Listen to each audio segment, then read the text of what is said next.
नमस्कार, मी प्रतीक्षा. DNA मराठीमध्ये आपलं स्वागत. अहिल्यानगर शहराच्या मध्यवर्ती भागातील एका विद्यालयात 2 दिवसांपूर्वी घडलेल्या 10वीच्या विद्यार्थ्याच्या खून प्रकरणाने अहिल्यानगर हादरलंय. याच शाळेतील विद्यार्थ्याने केलेल्या या कृत्यामुळे सर्वत्र हळहळ व्यक्त होत आहे.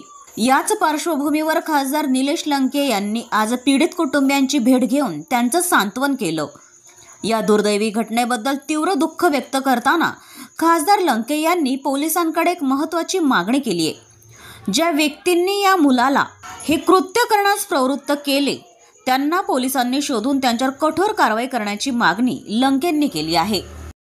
रिमांडमध्ये असल्या कारणाने त्याचा पोलीस तपास करत आहे. मी आता त्या विभागाचे पोलीस निरीक्षक आपलं कोकरे साहेबांशी बोललो.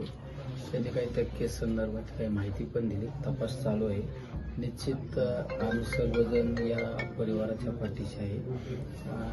ज्या कोणी घटना ज्याने घडवली तो तर आरोपी म्हणून आहेच, पण ज्यांनी कोणी चिथावणी दिली त्यामागे कोण खऱ्या अर्थाने त्या मुलांना या घटना करण्यासाठी परावृत्त केलं त्याला सुद्धा शासन झालं पाहिजे, ही आमची पोलीस प्रशासनाला मागणी आहे. प्रतिनिधी मुंतजीर शेख, DNA मराठी, अहिल्यानगर.